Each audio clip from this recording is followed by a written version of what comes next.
नमस्कार दोस्तों, स्वागत है आपका अपने YouTube channel target with MS में। जैसा कि अपन पढ़ रहे थे धातु, अधातु एवं उनके यौगिक, तो हमने धातुओं के बारे में पढ़ा, धातुओं के भौतिक गुणों के बारे में पढ़ा कि धातुओं के भौतिक गुण कौन कौन से होते हैं।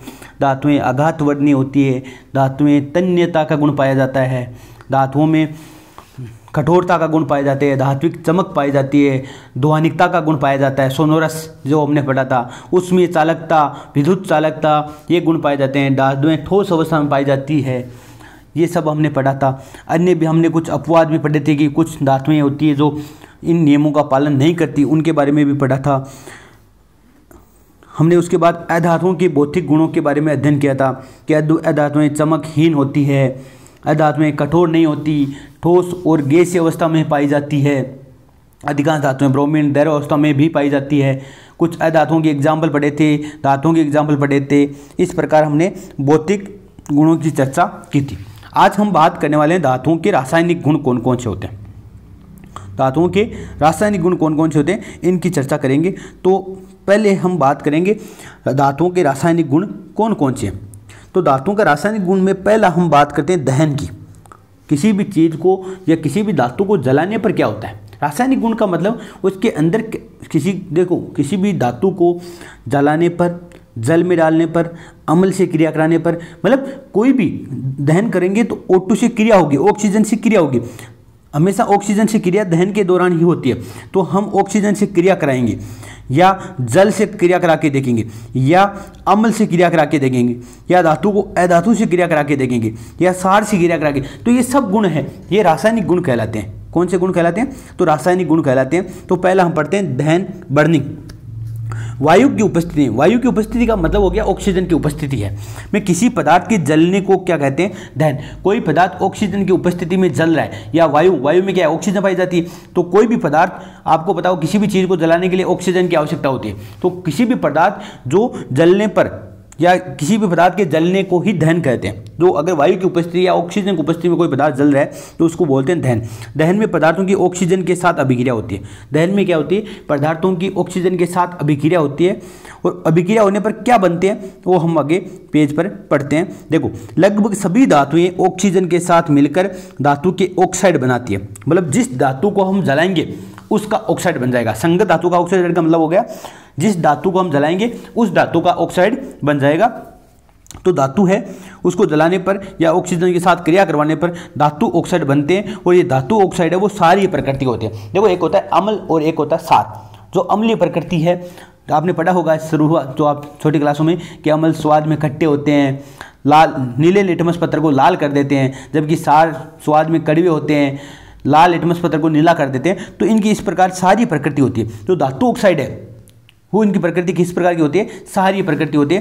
क्योंकि ये सारी प्रकृति इस वजह से होती है कि ये जो धातु ऑक्साइड है ये जल के साथ जुड़कर OH- आयन देते हैं। जहाँ OH आयन होगा वहाँ सारी प्रकृति होगी। तो आप ध्यान रखने, ये धातु ऑक्साइड है ये सारी प्रकृति के होते हैं। जैसे कॉपर में ऑक्सीजन जोड़ने पर कॉपर ऑक्साइड बना। देखो ये 2 यहाँ पे 4 3 2 इस प्रकार लिखे हुए हैं। आगे जो संख्या लिखी है ये समीकरण को संतुलित करने का है और आपके ये चैप्टर में नहीं है समीकरण को संतुलित करना, तो आप इन पे ज़्यादा गौर नहीं करें। सीधा आप ध्यान रखने, कॉपर में ऑक्सीजन जोड़ने पर कॉपर ऑक्साइड बना, CuO बना कॉपर ऑक्साइड। इसमें आप 2 कॉपर लेंगे, 1 ऑक्सीजन का अणु लेंगे तो 2 कॉपर ऑक्साइड बनेगा। ये इसको संतुलित करने के जो नियम है उसके अंतर्गत किया गया है। एल्यूमिनियम में ऑक्साइड जोड़ने पर Al2O3 एल्यूमिनियम ऑक्साइड बनता है। एल्यूमिनियम की को ऑक्सीजन की उपस्थिति में जलाने पर एल्यूमिनियम ऑक्साइड बनता है Al2O3। तो ये आपको सूत्र ध्यान में रखना है। या आगे 2 नहीं याद रखो आप तो ठीक चलेगा, लेकिन Al2O3 याद रखेगा। क्योंकि अगर एल्यूमिनियम को ऑक्सीजन की उपस्थिति में जलाया जाता है तो कौन सा पदार्थ बनता है, तो Al2O3 एल्यूमिनियम ऑक्साइड। अगर आपके ये प्रतीक चिन्ह में या सूत्र, आणविक जो सूत्र लिख के दे दिया जाए ऑप्शन में, तो आपको ध्यान में रखना है Al2O3। धातु ऑक्साइड की प्रकृति है वो आपको बता दी, सारकीय प्रकृति होती है, क्षारीय प्रकृति होती है। लेकिन एल्यूमिनियम जो ऑक्साइड है, जिंक ऑक्साइड है, जैसे कुछ धातु ऑक्साइड है वो अम्लीय और क्षारकीय दोनों व्यवहार प्रदर्शित करते हैं। इस कारण इनको उभयधर्मी ऑक्साइड भी कहते हैं। क्या बोलते हैं, उभयधर्मी। मतलब एक तो अम्लीय ऑक्साइड हो गया, एक क्षारीय ऑक्साइड हो गए और एक उभयधर्मी ऑक्साइड। उभयधर्मी का मतलब ये दोनों गुण प्रदर्शित करते हैं, अम्लीय गुण भी प्रदर्शित करते हैं और सारी गुण भी प्रदर्शित करते हैं। इसलिए एल्यूमिनियम ऑक्साइड, ध्यान रखना, Al2O3 एल्यूमिनियम ऑक्साइड और ZnO जिंक ऑक्साइड, ये दोनों जो ऑक्साइड है, एल्यूमिनियम ऑक्साइड और जिंक ऑक्साइड है, ये दोनों क्षारकीय प्रकृति भी प्रदर्शित करते हैं, अम्लीय प्रकृति भी प्रदर्शित करते हैं। इस कारण इन दोनों को उभयधर्मी ऑक्साइड कहते हैं। अब आगे परिभाषा लिखी हुई है, उभयधर्मी ऑक्साइड क्या होते हैं, तो ऐसे धातु ऑक्साइड जो अम्ल तथा क्षारक दोनों से अभिक्रिया करके लवण व जल प्रदान करते हैं, उभयधर्मी ऑक्साइड कहलाते हैं। देखो मैं आपको एक परिभाषा बताता हूँ। एक अभिक्रिया होती है उदासीनीकरण अभिक्रिया। कौन सी अभिक्रिया होती है? उदासीनीकरण अभिक्रिया। ये अम्ल क्षार में हम पढ़ते हैं उदासीकरण अभिक्रिया। उदासीकरण अभिक्रिया में होता है कि अम्ल और क्षार मिलकर लवण व जल प्रदान करते हैं, लवण व जल प्रदान करते हैं। अगर अम्ल, जैसे अम्ल में HCl आ गया, HNO3 आ गया, H2SO4 आ गया, क्षार में NaOH आ गया, KOH आ गया, ये सब NH4OH आ गया, ये सब क्षार है। तो अम्ल और क्षार को मिलाने पर लवण व जल प्राप्त होता है। जैसे आपके अम्ल है H2SO4 और क्षार है आपके NaOH, तो आपके क्या बनेगा? NaOH या Na2SO4 सोडियम सल्फेट बन जाएगा और जल बन जाएगा। तो इस प्रकार ये, या यहाँ की H2SO4 की जगह HCl लिया जाए तो यहाँ पे NaCl बन जाएगा। क्या बन जाएगा? NaCl बन जाएगा, नमक बन जाएगा। तो ये लवण और जल प्रदान करते हैं। लेकिन अब देखो कुछ धातु ऑक्साइड ऐसे होते हैं जो धातु ऑक्साइड जल में अघुलनशील है। मैंने ये गया अम्ल और क्षारक दोनों से अभिक्रिया करके लवण व जल प्रदान करते हैं। देखो मैंने बताया कि जो धातु ऑक्साइड है वो क्षारकीय प्रकृति होते हैं। किस प्रकृति होते हैं? क्षारकीय। लेकिन जो एल्यूमिनियम ऑक्साइड है Al2O3 और एक जिंक ऑक्साइड, ये दोनों जो ऑक्साइड है ये क्या करते हैं? ये अम्लीय प्रवृत्ति भी प्रदर्शित करते हैं और क्षारकीय भी करते हैं। इसको मतलब अगर क्षारकीय प्रकृति है तो ये अम्ल के साथ मिलकर लवण व जल प्रदान करेगी। क्या प्रदान करेगी?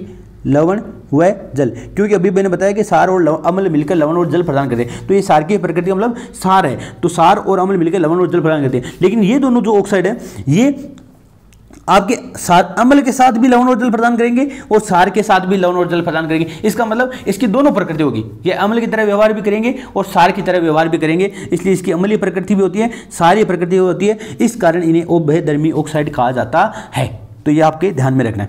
अधिकांश धातु ऑक्साइड जल में अघुलनशील होते हैं। जो धातु ऑक्साइड है वो जल में घुलते नहीं है अधिकांशतः, लेकिन कुछ जल में घुलकर क्षार प्रदान करते हैं। देखो सारी प्रकृति है इसमें, क्या मैंने बता दिया अभी, इसको जल में घोलोगे तो OH- आयन देगा। इस वजह से इनकी प्रकृति क्या होती है? सारी होती है। ये क्षार प्रदान करते हैं, मतलब OH आयन जुड़ा, OH आयन देंगे तो ये क्षार प्रदान, मतलब जल में जो घुलनशील जो विलीन होगा जल में, अगर इसको घुला जाएगा तो ये सारी की जो प्रकृति है ये क्षार प्रदान करते हैं।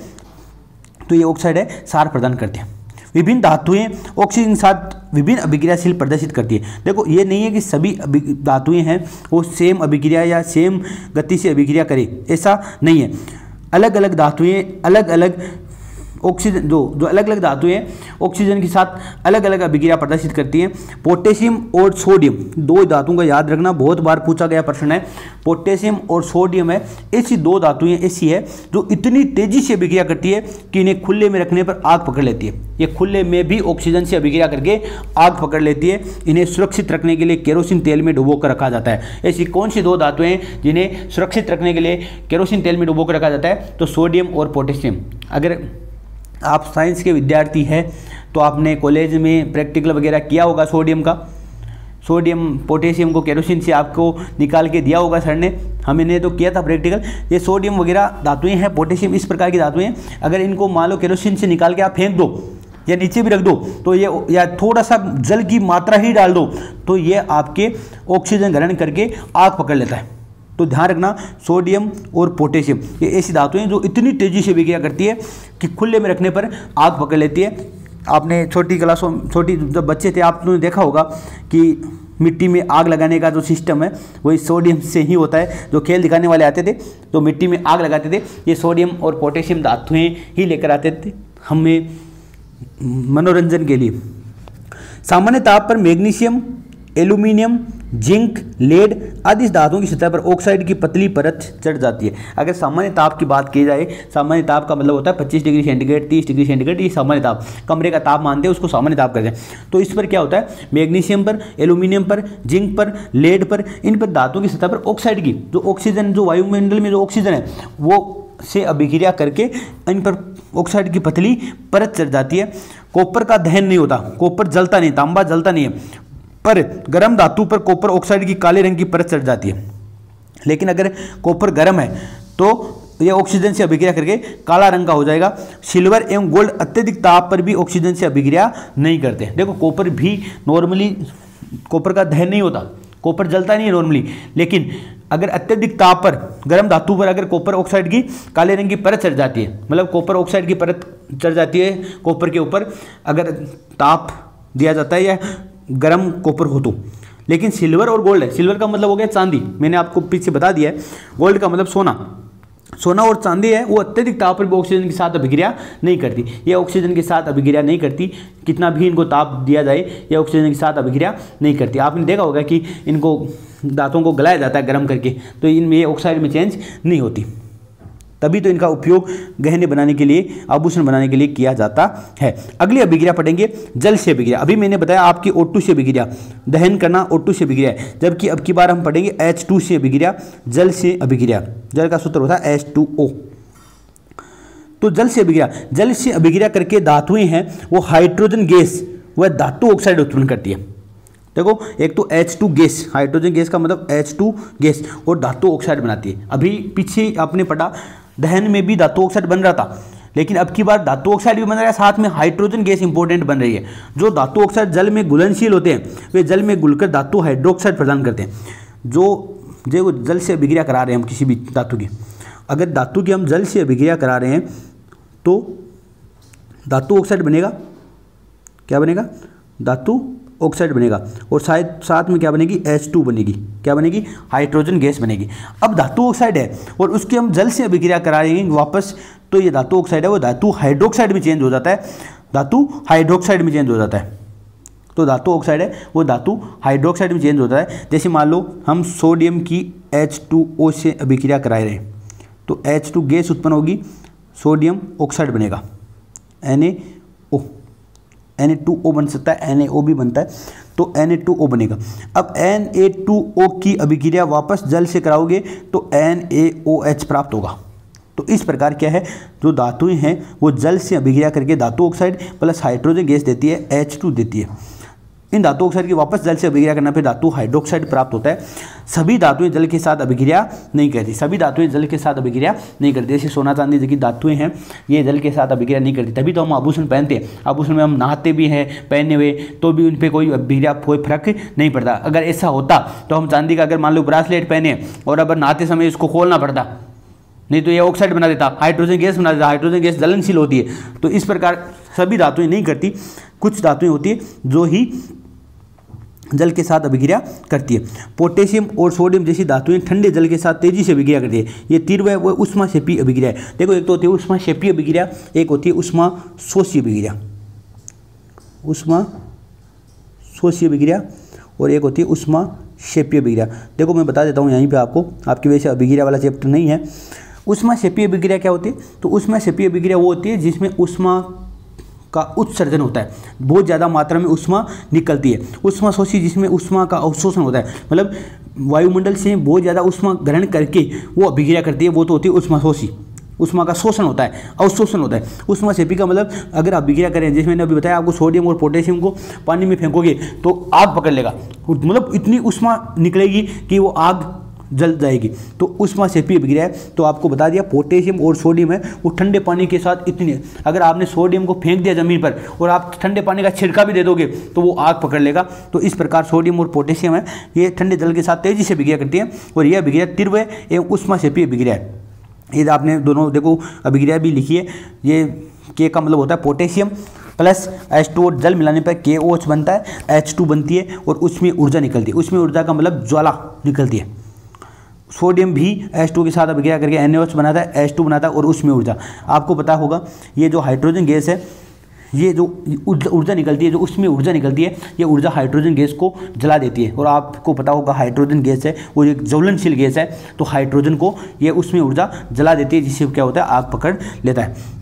ये तो आगे लिखा है दो, ये तो आपको बता दिया मैंने, समीकरण को संतुलित करने पर है। और ये जो कोष्टक में लिखी है ये इसकी अवस्थाएं हैं। एस का मतलब सॉलिड स्टेट, ठोस अवस्था में, एल का मतलब लिक्विड द्रव स्टेट, एक्वास का मतलब होता है विलियन, जी का मतलब गैस, तो ये मतलब एक्विड का मतलब ये जलीय विलियन है कि OH और NaOH, ये H2 गैस है, ये लिक्विड है जल, और ये सॉलिड अवस्था में, ऐस अवस्था में।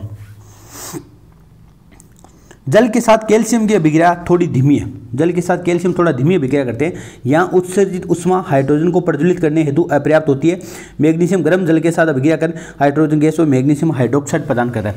देखो अगर कैल्शियम की बात की जाए तो ये जल के साथ अभिक्रिया तो करती है, लेकिन थोड़ी धीमी अवस्था में करती है, और इस धीमी अवस्था के करने के कारण ही, ये धीमी अवस्था करने के कारण जो उष्मा निकलती है वो इतनी अधिक नहीं होती कि H2 गैस को प्रज्वलित कर सके, H2 गैस को जला सके, क्योंकि उसमें ऊर्जा अधिक होगी तभी H2 गैस का दहन होगा। इसीलिए जो कैल्शियम की जो अभिक्रिया है उसमें H2 गैस का दहन नहीं होता। मैग्नीशियम है वो गर्म जल के साथ अभिक्रिया करता है और हाइड्रोजन गैस और मैग्नीशियम हाइड्रोक्साइड बनाता है। इसी प्रकार एल्यूमिनियम है, आयरन है, जिंक जैसी धातुएं हैं केवल भाप के साथ अभिक्रिया कर धातु ऑक्साइड व हाइड्रोजन प्रदान करती है। एल्यूमिनियम है, आयरन है, जिंक है, ये आपके भाप के साथ अभिक्रिया करती है। इसी प्रकार मैग्नीशियम गर्म जल के साथ अभिक्रिया करता है, कैल्शियम नॉर्मल जल के साथ भी अभिक्रिया करता है। वहीं लेड है, कॉपर है, सिल्वर है, गोल्ड है जैसी धातुएं जल के साथ बिल्कुल अभिक्रिया नहीं करती। मैंने बता दिया अभी सोना है, चांदी है, तांबा है, ये सब कांच है, ये सब आपके जल के साथ अभिक्रिया नहीं करते। अगर जल के साथ अभिक्रिया करती तो हम तांबे के बर्तन में रात को पानी रखकर नहीं पीते। आपने देखा होगा कि तांबे के बर्तनों में रात को पानी रख दिया जाता है, सुबह लोग पीते हैं, तो ये इसी वजह से पीते हैं। उसके बाद हम पढ़ेंगे, हमने पढ़ा दहन, दूसरा पढ़ा जल के साथ अभिक्रिया। अब हम बात करेंगे अम्लों के साथ अभिक्रिया। अम्ल के साथ धातुएं किस प्रकार अभिक्रिया करती हैं? तो धातुएं अम्ल के साथ अभिक्रिया करके लवण व हाइड्रोजन गैस देती है। देखो मैंने बताया अभी, दहन करने पर धातु ऑक्साइड बनता है, O2 से अभिक्रिया करने पर क्या बनता है? धातु ऑक्साइड बनता है। जल से अभिक्रिया करने पर क्या बनता है? धातु ऑक्साइड और आपके H2 गैस निकलती है। इसी प्रकार अम्लों के साथ अभिक्रिया करने पर लवण और हाइड्रोजन गैस बनाती है। तो धातुएं तनु अम्लों के साथ अभिक्रिया करके लवण व हाइड्रोजन गैस बनाती है।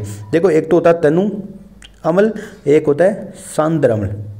तो देखो अम्ल, ओरिजिनल अम्ल इस प्रकार में अम्लों को देखो, अम्ल जो होते हैं जैसे HCl है, HNO3 है, H2SO4 है, इनमें जल मिलाकर इसको विलयन को तनु या सांद्र बनाया जाता है। जिसमें जल कम मिलाए जाते हैं वो तो होते हैं सांद्र, और जिसमें जल ज़्यादा मिला दिया जाए वो होता है तनु। तो ये आपके ध्यान रखना, तनु में ये H जो अम्ल है वो कम होता है, जल की मात्रा ज़्यादा होती है। सांद्र में क्या होता है? अम्ल ज़्यादा होते हैं, पानी कम मिलाया जाता है। तो धातुएं तनु अम्लों के साथ अभिक्रिया करके लवण व हाइड्रोजन गैस देती है। नाइट्रिक अम्ल जो है वो धातुओं की अभिक्रिया में हाइड्रोजन गैस उत्सर्जित नहीं होती। अगर देखो अम्ल, देखो मैं आपके मेन जो अम्ल, वैसे तो काफ़ी अम्ल है, लेकिन अपन 2-3 अम्ल जो प्रबल अम्ल है उनकी बात करें तो एक तो होता है हाइड्रोक्लोरिक अम्ल HCl, एक होता है सल्फ्यूरिक अम्ल जिसे अम्लों का राजा कहते हैं H2SO4, एक होता है HNO3। इसी प्रकार एक दुर्बल अम्ल होता है CH3COOH जिसे हम एसिटिक अम्ल बोलते हैं, सिरका भी कहते हैं इसे। तो इस प्रकार ये अम्ल होते हैं। इनमें देखो HCl H2SO पर तनु अम्लों के साथ जो अभिक्रिया होती है धातुओं की वो होती है, लेकिन HNO3 से धातुओं की जो अभिक्रिया है उसमें हाइड्रोजन गैस उत्सर्जित नहीं होती, हाइड्रोजन गैस नहीं निकलती, क्योंकि HNO3 एक प्रबल ऑक्सीकारक होता है। क्या होता है? प्रबल ऑक्सीकारक होता है, जो उत्पन्न H2 को ऑक्सीकृत करके जल में परिवर्तित कर देता है एवं स्वयं नाइट्रोजन के किसी ऑक्साइड में अपचयित हो जाता है, N2O, NO, NO2 में अपचयित हो जाता है। देखो ऑक्सीकारक क्या होता है? एक अभिक्रिया होती है रेडॉक्स अभिक्रिया। कौन सी अभिक्रिया होती है? रेडॉक्स अभिक्रिया होती है। उसके अंतर्गत हम पढ़ते हैं ऑक्सीकरण और अपचयन। ऑक्सीकरण का मतलब ऑक्सीजन का जुड़ना और अपचयन का मतलब ऑक्सीजन का हटना। तो ऑक्सीकारक क्या करते हैं? ऑक्सीकारक करते हैं किसी भी जो धातु है या किसी भी जो तत्व है उसको ऑक्सीकृत कर देते हैं, मतलब अपना ऑक्सीजन उसको दे देते हैं और खुद अपचयित हो जाते हैं। मतलब आप में से ऑक्सीजन की कमी, जैसे HNO3 के पास 3 ऑक्सीजन है। कितने ऑक्सीजन है? 3। सिंपल भाषा में आपको बता रहा हूँ। देखो विज्ञान की भाषा में आप थोड़ा सा डीपली जाएंगे तो बहुत लेंथी परिभाषाएं हो जाती है, जो विद्युत ऋणायन वगैरह, धनायन वगैरह की परिभाषाएं हैं, इलेक्ट्रॉन त्याग की परिभाषा है, अलग अलग परिभाषाएं चलती है। लेकिन आप सिंपल सी भाषा में अगर समझे तो HNO3 में ऑक्सीजन के कितने ऑक्सीजन है इसके पास? 3 ऑक्सीजन है। कितने ऑक्सीजन है? 3 ऑक्सीजन है। ये क्या करेगा? ये ऑक्सीकारक है, HNO3 प्रबल ऑक्सीकारक है। ये क्या करेगा? किसी को भी, जिसके को आपको क्या करेगा, अपना 1 ऑक्सीजन या 2 ऑक्सीजन किसी को दे देगा और उसको तो कर देगा ऑक्सीकृत।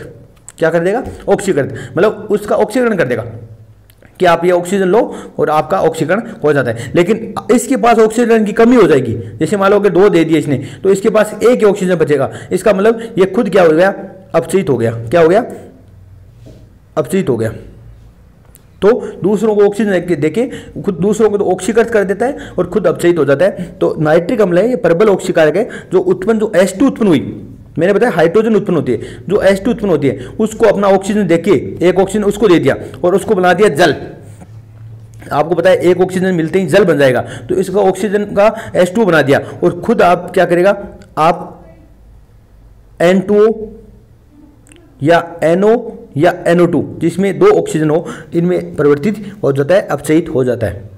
तो इस कारण इसमें हाइड्रोजन गैस नहीं निकलती। लेकिन मैग्नीशियम और मैग्नीज अति तनु HNO3 के साथ अभिक्रिया करके हाइड्रोजन गैस उत्सर्जन करते हैं। लेकिन यह अपवाद है, मैग्नीशियम और मैग्नीज, ध्यान रखना, Mn और Mg है। मैग्नीशियम और मैग्नीज अति तनु, बहुत ज़्यादा तनु HNO3। देखो HNO3 बहुत ज़्यादा प्रबल होता है। HNO3 बहुत ज़्यादा प्रबल अम्ल है, तो अम्लों के साथ जैसे छेड़छाड़ी नहीं करनी चाहिए, हाथ जल सकते हैं। तो HNO3 है अति तनु, अति तनु का मतलब बहुत ज़्यादा इसमें पानी मिला है, थोड़ी सी मात्रा HNO3 की है। इसके साथ अभिक्रिया करके H2 गैस उत्सर्जित करते हैं। कॉपर जो तांबा है वो तनु HCl से अभिक्रिया नहीं करता। तनु HCl से अभिक्रिया कौन नहीं करता? तांबा तनु HCl भी अभिक्रिया नहीं करता। अब हम बात करें अन्य धातु लवणों के विलयन से अभिक्रिया, मतलब अन्य धातुओं के जो लवण हैं उनसे भी किस प्रकार अभिक्रिया करती है। तो अभिक्रियाशील धातु अपने से कम अभिक्रियाशील धातु को उसके यौगिक के विलयन गलित अवस्था से विस्थापित कर देती है। देखो कुछ धातुएं होती है जो ज़्यादा अभिक्रियाशील होती है, जैसे मैंने आपको बताया अभी पोटेशियम के, अभी पोटेशियम और सोडियम मैंने बताया आग पकड़ लेते हैं वगैरह, तो ये ज़्यादा अभिक्रियाशील धातु हैं। सोडियम है, पोटेशियम है, कैल्शियम है, मैग्नीशियम है, इस प्रकार की जो धातुएं हैं ये अत्यधिक अभिक्रियाशील धातु है। तो ये अभिक्रियाशील धातु है, जो ज़्यादा अभिक्रियाशील है वो अपने से जो कम अभिक्रियाशील धातु है उसका जो यौगिक होगा, मान लो अगर किसी धातु का लवण है तो क्या करेगा? आपने देखा होगा जो ज़्यादा होशियार होगा वो दूसरे की चीज़ों को अपने अधीन कर लेता है, अपने अधिकार में कर लेता है।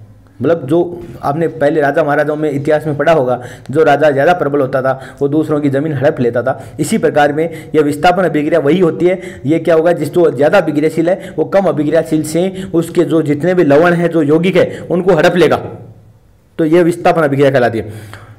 यदि धातु A धातु B को उसके विलयन से विस्थापित कर देती है तो वह धातु B की अपेक्षा अधिक अभिक्रियाशील है। अगर धातु A धातु B को विस्थापित कर रही है, विस्थापित का मतलब हड़प रही है, तो इसका मतलब धातु A क्या है? अधिक प्रबल है।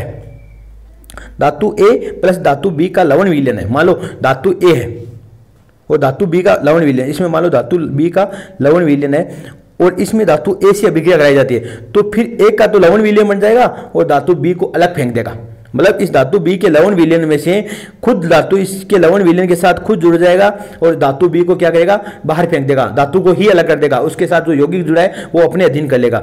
तो इस प्रकार के जो अधिक अभिक्रियाशील धातुएं कम अभिक्रियाशील धातुओं के लिए को विस्थापित कर देते हैं। ये अधिक अभिक्रियाशील और कम अभिक्रियाशील का जो अंतर है, कौन सी धातुएं अधिक अभिक्रियाशील है, कौन सी कम अभिक्रियाशील है, इनके अगर हम बात करें तो एक सक्रियता श्रेणी होती है। जो सक्रियता श्रेणी है वो आपके धातुओं की का जो अवरोही क्रम बताती है कि कौन सी सबसे ज़्यादा अभिक्रियाशील धातुएं है। के का मतलब होता है पोटेशियम, उसके बाद Na sodium, Ca calcium, magnesium, aluminium, zinc, iron, Sn का मतलब हो गया टिन, Pb का मतलब लेड, H का मतलब हाइड्रोजन, कॉपर, Hg का मतलब मरकरी, Ag का मतलब सिल्वर, अर्जेंटिनम बोलते हैं इसको, इसका प्रतीक होता है सिल्वर। चांदी का जो प्रतीक है वो Ag होता है और Au होता है सोने का प्रतीक। तो मैंने अभी बताया कि जो सिल्वर है और जो गोल्ड है, जो चांदी और जो सोना है, ये दोनों ही धातुएं हैं, वो कम अभिक्रियाशील धातुएं होती हैं। सॉरी। तो ये जो इधर वाली जो धातुएं हैं वो सबसे अधिक अभिक्रियाशील तो होती है पोटेशियम और सबसे कम अभिक्रियाशील होती है सोना। ये दो तो आपको ऐसे ध्यान रखना है। और इधर से इधर जाएंगे तो इनकी अभिक्रियाशीलता क्या घट रही है, इधर से इधर जाते हैं तो इनकी अभिक्रियाशीलता घट रही है। सबसे ज़्यादा पोटेशियम, उसके बाद sodium, calcium, magnesium, aluminium, zinc, iron, tin, lead, hydrogen, copper, mercury और चांदी और सोना। ये इस प्रकार इनकी घटती अभिक्रियाशीलता है। तो इधर वाली जो धातुएं हैं, इधर वाली धातुओं का क्या करती है, विस्थापन कर देती है। तो ये आपको याद रखने के लिए एक आपको मैं ट्रिक भी बता देता हूँ। ये 10th क्लास में हम थे तो उस समय एक ट्रिक से याद करते थे। इसमें ये ट्रिक थोड़ी सी इस टाइप की है। कान्हा का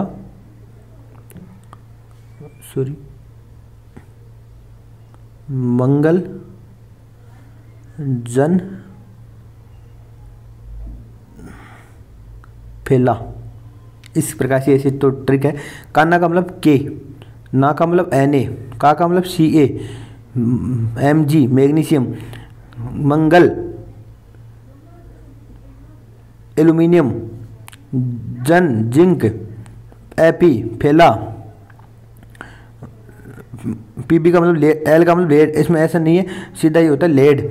हा का मतलब हाइड्रोजन, उसके बाद copper Hg Ag Au, copper, उसके बाद मरकरी, उसके बाद सिल्वर, उसके बाद चांदी, उसको ऐसे याद करते थे। कान्हा का मंगल जन फैला। तो आप इस प्रकार ये ट्रिक लिख लेना, याद हो जाएगा आसानी से। उसके बाद हम पढ़ते हैं धातु और अधातुओं में किस प्रकार अभिक्रियाशील होती है। तो देखो धातु और अधातु में अभिक्रिया का जो अभिक्रिया होती है, धातु जो इलेक्ट्रॉन होते हैं त्याग कर अष्टक प्राप्त करने की, जबकि अधातु इलेक्ट्रॉन है अष्टक ग्रहण करके, इलेक्ट्रॉन ग्रहण करके अष्टक प्राप्त करने की प्रवृत्ति रखते हैं। देखो एक संयोजकता कोष होता है, उसमें जब तक 8 इलेक्ट्रॉन नहीं हो तब तक धातुएं और अधातुएं अपना कोष बढ़ने की कोशिश करते हैं। अपनी जो भी धातुएं हैं वो अपना अष्टक पूर्ण करने की कोशिश करते हैं। ये आपके केमिस्ट्री में चलता है कि अष्टक नियम, कि अपना अष्टक संयोजकता कोष है उसमें अपना अष्टक पूर्ण करने की कोशिश करते हैं, कि उसमें 8 इलेक्ट्रॉन लाने की कोशिश करते हैं। तो धातु इलेक्ट्रॉन क्या करते हैं, धातु इलेक्ट्रॉन होते हैं उनके पास एक इलेक्ट्रॉन ज़्यादा होते हैं, तो उनको इलेक्ट्रॉन को क्या करते हैं, वो त्याग कर देते हैं। मतलब अपना 9 इलेक्ट्रॉन मान लो किसी के पास, तो वो क्या करेगा, 9 में से 1 इलेक्ट्रॉन को बाहर निकाल देगा, 1 इलेक्ट्रॉन को बाहर निकाल देगा। तो ये आपके अष्टक प्राप्त करने की प्रवृत्ति रखते हैं। और अधातुएं क्या करती हैं, उनमें इलेक्ट्रॉन कम होता है, मान लो कि 7 इलेक्ट्रॉन है, तो वे क्या करेगा, 1 इलेक्ट्रॉन को अंदर लाने की कोशिश करेगा। तो इलेक्ट्रॉन ग्रहण करके अष्टक प्राप्त करने की प्रवृत्ति रखते हैं। इसी क्रम में धातुओं द्वारा इलेक्ट्रॉन त्यागने पर उन पर धनात्मक आवेश, अगर कोई इलेक्ट्रॉन त्याग रहा है, जैसे सोडियम है, ये इलेक्ट्रॉन त्याग रहा है, तो इस पर धनात्मक आवेश आ जाता है प्लस। ये इस प्लस का मतलब है इन्होंने 1 इलेक्ट्रॉन किसी को दान दे दिया। जबकि अधातु इलेक्ट्रॉन ग्रहण करने पर अधातुओं पर ऋणात्मक आवेश आ जाता है, जैसे क्लोरीन पर माइनस आवेश होता है। इसका मतलब इसने 1 इलेक्ट्रॉन किसी से मांगा है, माइनस का मतलब ये इसने किसी से उधार लिया है, और प्लस का मतलब किसी को दिया है। तो धनावेशित धातु परमाणु और ऋणावेशित अधातु परमाणु मजबूत स्थिर विद्युत बल बांध कर आयनिक यौगिक या विद्युत संयोजक यौगिक बनाते हैं। या तो आयनिक यौगिक, इनका इसी का नाम है विद्युत संयोजन यौगिक या आयनिक यौगिक बनाते हैं, जैसे Na+ और Cl- मिलकर NaCl बनाते हैं। सोडियम क्लोराइड का निर्माण होता है, और ये सोडियम जो क्लोराइड है ये सामान्य जो नमक हम खाते हैं उसी का एग्जाम्पल है। आज के लिए इतना ही पढ़ेंगे। अगले पार्ट में हम पढ़ेंगे धातु और उनके यौगिक, धातुओं के कौन कौन से यौगिक है जिस प्रकार इस प्रकार लिखे हुए हैं। तो ये धातुओं के यौगिकों के बारे में अगला वीडियो आएगा। आज के लिए इतना ही, धन्यवाद। जय हिंद, जय भारत।